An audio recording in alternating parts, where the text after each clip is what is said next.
Sunday morning, Andrew's got the baler out. He's going to go and bale what we did yesterday. It's so dry, I don't know whether we'll even get the weight in bales. We're then going to go and start cutting by the shore. Hopefully it's a bit more moist than it was yesterday because it was just ridiculously dry. But what we'll do is we're going to, rather than wet it up now, we'll wet it up when we outload it, or we can blend it with some spring barley if that's damp when we come to cut that. So me and John are going to head off now with the combine. Andrew's just going to catch us up in a bit. Oh, last night we went up to the village hall to watch the football with the kids because they played in the swings on the slides. So there's a little bit of last night. The crowd are now gathering.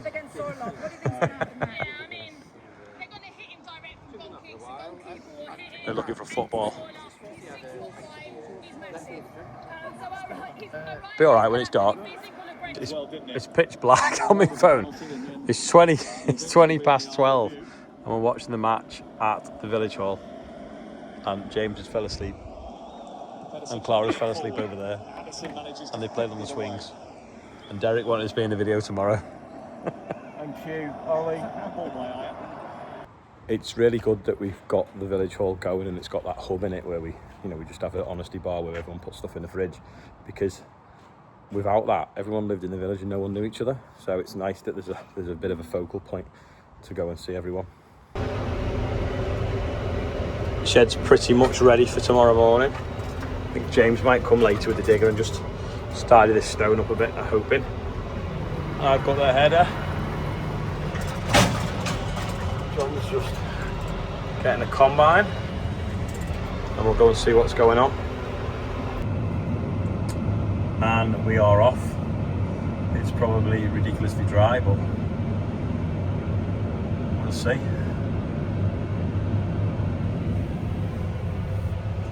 There's the old fertiliser factory. It's doing nothing to the heat haze.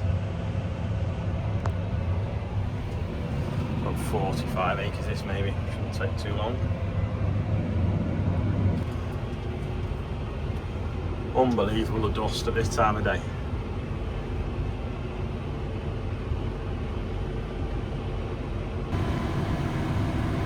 Looks mega coming down the field.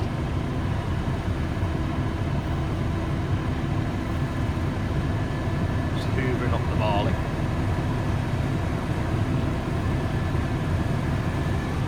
Suppose we better get out of the way and go and get another grain trailer. Got the new spuds are growing away there.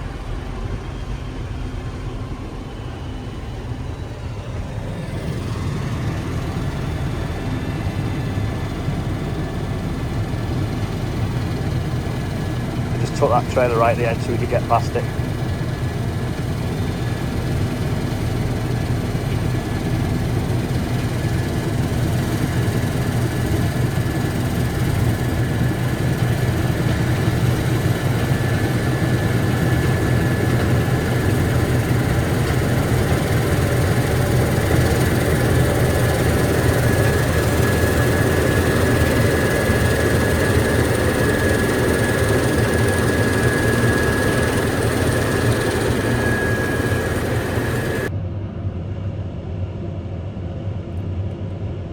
All year this has looked a really good crop, but the problem is it's just pretty much sand. As you can see, there's the river is behind, and on a high tide all them like shrubbery there is underwater. Behind the combine even gets underwater. So I reckon this died probably in May. They look fantastic all year. The other two barley fields, one had that virus and the other one was a bit grassy, but this is by far the best. But as you know, on the channel we show everything. I could just show you all the good fields and pretend that everything is wonderful in the world, because there's a lot of people on YouTube that just do that. But I've been driven a combine for many years, a combine for loads of different people. We all have them fields that we don't like and we're not proud of, or the chemistry's not worked, or there's been some sort of freak of weather pattern caused the crop, like that virus for instance. But there's no point in hiding it. It's real life, it's real farming, and anyone that thinks every crop every year weather's perfect, they're either not in the west of England or they just give up on stuff straight away. Like, you know, there's some crops this year we could have sprayed off and started again with, but it would have just looked nice, but there wouldn't have been a return by the time you drilled it twice. You know, we're farming for profit, not vanity.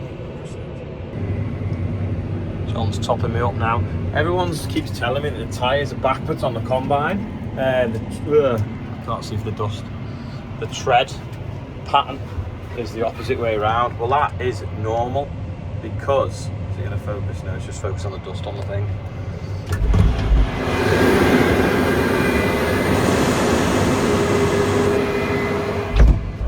That is normal, I'll tell you why. If the axle is driven, the treads go one way because as it turns through the axle, it self-cleans. If it's not driven by the centre of the wheel, it's basically what you call land drive, i.e. it just gets pulled along and the soil pulls the tyre around. So if that's the case, then you have the tyre on the opposite way, so it still has a self-cleaning effect. Well, I don't know why no one ever mentioned it with the other combine, but everyone's noticed it on this one. But yeah, it's if it's a driven axle, the tyres go one way. If it's not driven, they go the other way. Like on trailers, you put them the wrong way. 12.79%, so it's a bit more moist than yesterday, but only 57 bushel. So it'll have to go through the dryer and be cleaned and hopefully get that over 60-ish. This is the problem though. So in a normal year, there'd be small seeds. And in a good year, and you wouldn't have any of these. Whereas this year, even the biggest seeds are tiny. And there's too many of these like little really small ones. See where someone's been walking through this.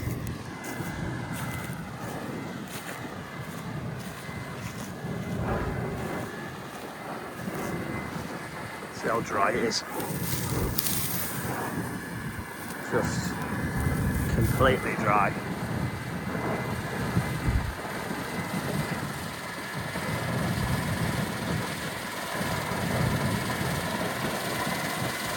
Oh, little barfish. I'm going to get dusty here, aren't I?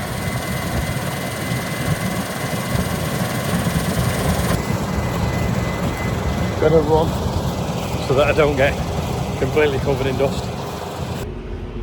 Yeah, very dusty.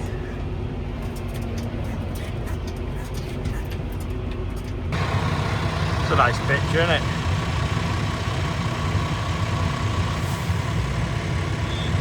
Got some big chalk. I'm going to put a line down the yard so when I'm backing up I can see when I'm in the middle of the elevator. So I'll just that I don't hit that wall or that pillar, so I'll just put a stripe like that right out there. It's not the straightest of lines, but at least give me an idea where to back. I might do it with spray marker one day in a board. That is so dry, it's just running out the shed. Normally wet barley, you can heap it right up. See, now I know to get that between my wheels. Right, you can see it there. And then I'm straight into the shed.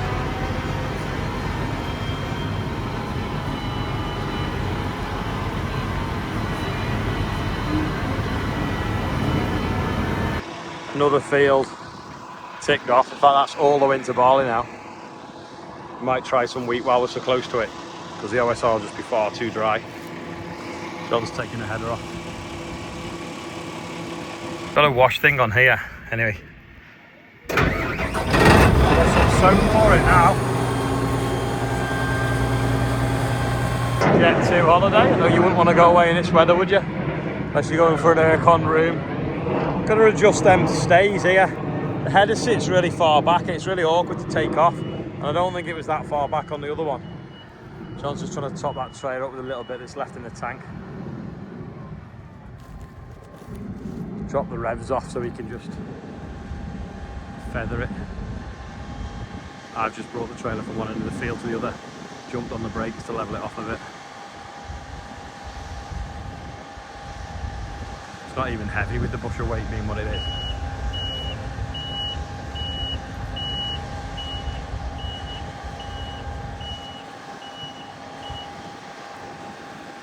We're going on to next. John's going to back in and I'm just going to pull in front of him and he's going to lift the header on. You see all them pigeons landing this week, so we're going to mow it off and see what's what. It's a bit green under these trees, but it's not even 12 metres. It'll all blend in.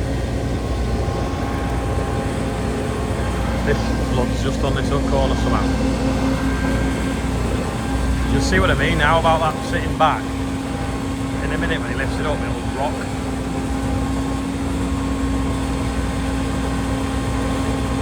It's really awkward to see that latch there because of the angle.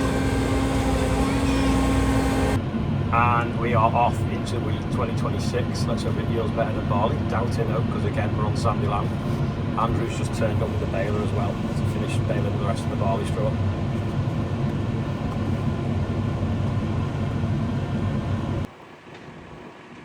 And he's off. I think this is the fastest we've probably ever pulled in the field and baled it. I'll take this load back now. Normally you've got to leave it a day to dry out, but at the moment, not at all. Thousands of the little blighters. Don't want them in that engine either, do you?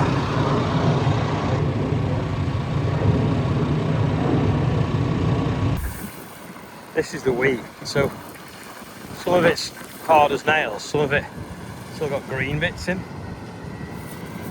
Interested to see what the moisture is. I'll have to leave it a day or two in the pile just to stabilise itself.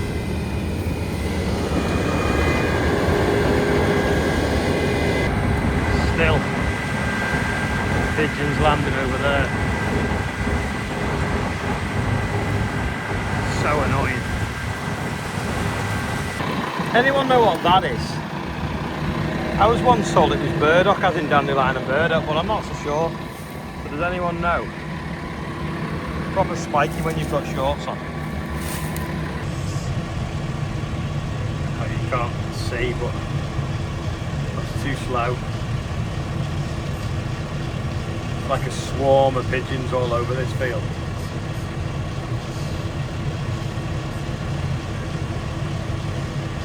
Listen how hard this wheat is. Hear that? Nearly break your teeth on it. But then you've got the odd one that's green like that and mushy. So look at the size of some of the grains though. This is on that land that's quite sandy as well. They're just tiny. They should look like that. But the orange instead, they're just shriveled up. Cruising that now. Why can't we have more wheat like that than that? This tropical climate's no good. Sorry, it's not tropical, is it? Tropical means you get rain. What would you call this? Arid. Desert-like. Now we're in the middle of the field. Got some saleable wheat, 13.84 moisture. And 76.98 bushel weight. That's pretty decent, to be fair. There's a dog field on the left here, one of ours, and there's a guy been turning up the odd time on the field before someone leaves, and they're leaving the gate open and then he's going on without paying. So I don't think he knows the code for the gate. So there's his van. So I don't know if to just lock the gate while I'm here.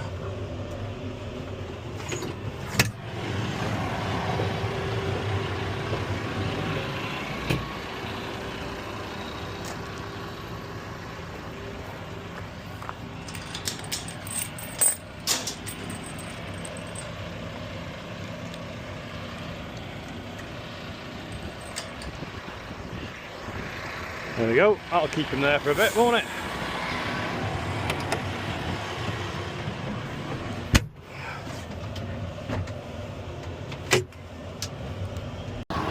Back weighing now, the guy with the going on the dog field without paying. Charlotte rung the number off the side of the van and told him to pay. So I've locked him in, so obviously when he pays I get the code to get out.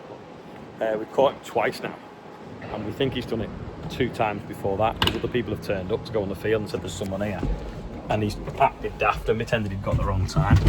They generally self-release when they're busy, because you know, people can't turn up when there's someone already on, but with it being such hot weather, people aren't using them, so he's obviously took his chance to sneak on.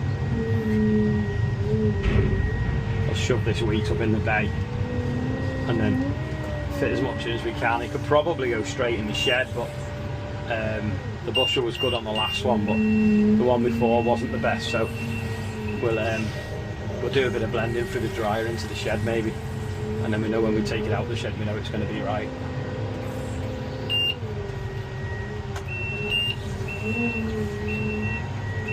Means double handling it a little bit, but it means no comebacks when you sell it. Plus it gets a good cleaning, and we can probably cool it more as well.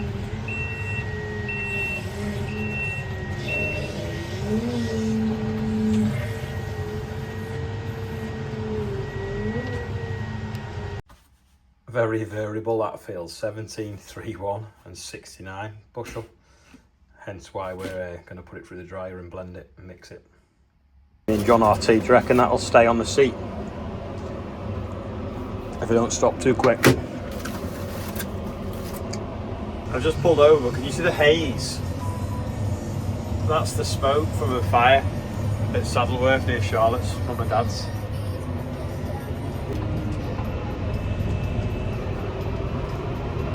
I'm not sure if it's showing up on the camera, but see that there, that's smoke coming over, and you can smell it all the way from, I don't know, must be 30, 40 miles as the crow flies of the moors. And why are the moors on fire? Because of rewilding and all that. And let's say letting the sheep graze and keep the grass short and unflammable.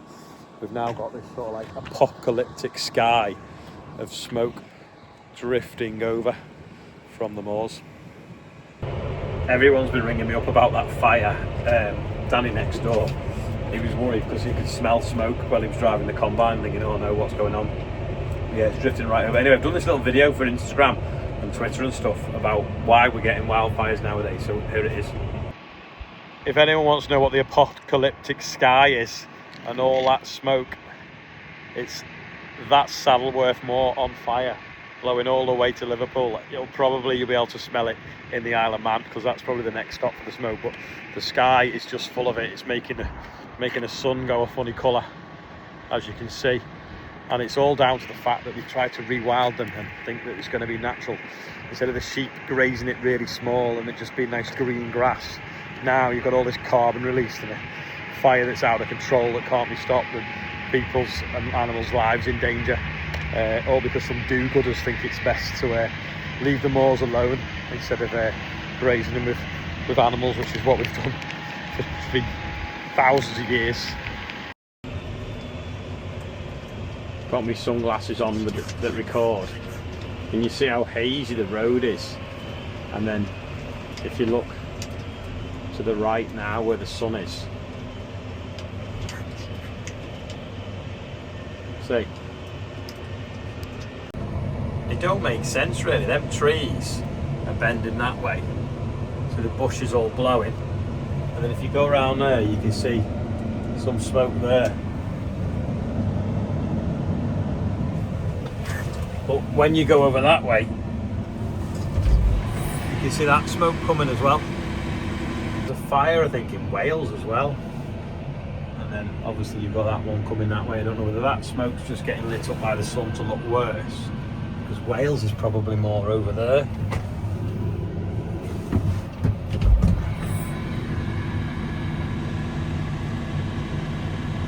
So I don't know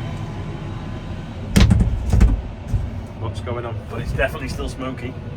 Doesn't look it on the camera, but it is starting to go dark now. The sun's setting over there. I'm going to quickly do the birthdays while I tip this load. I've just edited what you've just watched as well, because we're going to be working late. We might go on to OSR, or we might get some sleeping and go out early. I'm not sure yet what we're going to do it, but we're going to stay on this week for now. Fiona that watched the thing I put on Instagram was saying it's also not, the gamekeeper's not allowed to do controlled burning as well. So yeah, there's a few things. The moors used to be managing, now they're not. Dead easy today. Andrew Mather is 60, so happy birthday. Only one on today's birthday bumper. Yeah, like I say, ending the video now. We're going to carry on. I might go live in a bit if there's something interesting happening and I'm in the field. Or maybe we could do it from my glasses again. Sorry, some of the camera work's a bit shaky when I'm wearing them, but you've got to kind of turn your head when you're driving, so that's why it sometimes ends up like that. But thanks for watching today, and I'll see you tomorrow. Bye for now.